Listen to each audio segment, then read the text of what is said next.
We shall overcome. We shall overcome. We shall overcome the day.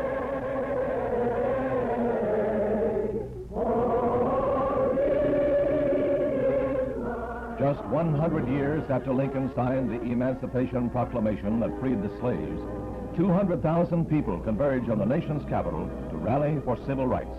They come by train, they come by bus and by air. They come from the north, the south, the east and west. They come united in one cause, to urge Congress to pass a civil rights bill to end forever the blight of racial inequity.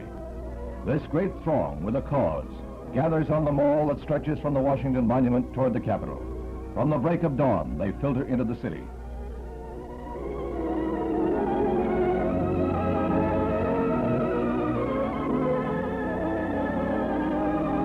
By 9:30, it is estimated that 40,000 had assembled. But it's more like a Sunday outing as they form into groups and discuss the day quietly. They are scheduled to move to the Lincoln Memorial at noon to hear the top leaders of the movement. Those leaders, at the moment, are conferring on Capitol Hill with members of Congress, pointing up the aims of the rally.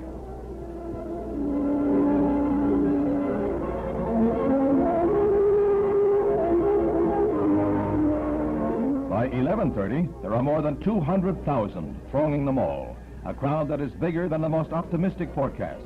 Now there's a growing animation. It seems as if the demonstrators were finding strength in each other, had discovered their cause was a bond.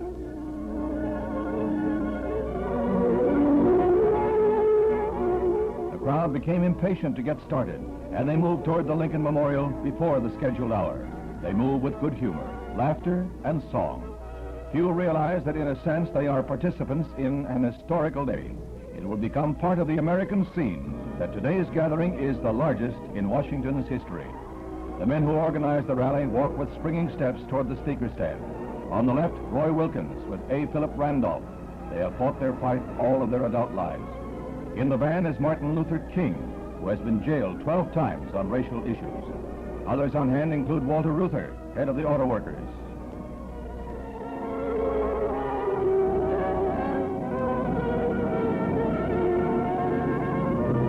Authorities were fearful of disorders, and there were 5,000 uniformed men on duty. They had little to do but keep dissident groups away from the rally. Arrests in Washington were below normal. Police attribute this to the fact that for the first time in 30 years, you couldn't even buy a beer in Washington. The civil rights marches needed no stimulants like that. They provided their own, with songs that ranged from the sacred to the hillbilly, but with the one recurring theme, the cause of 20 million Negroes.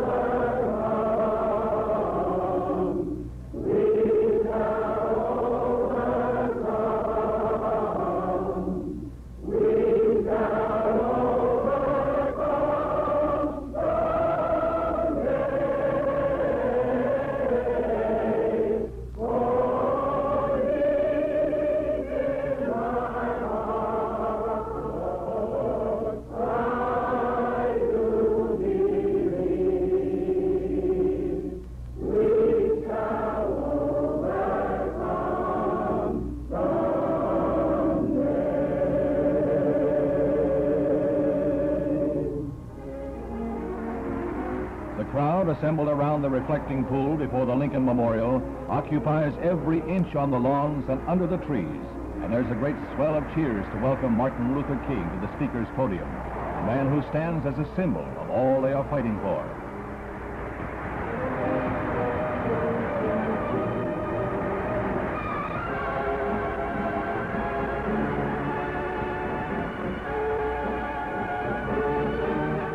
Later, Mr. King and the other leaders are to go to the White House, where the president said that everyone must be impressed with the demonstration of the throng's faith and confidence in our democratic form of government.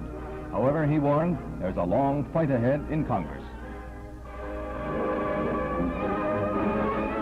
The theme, the keynote, the thought uppermost in minds of all here today is best set forth by Dr. King.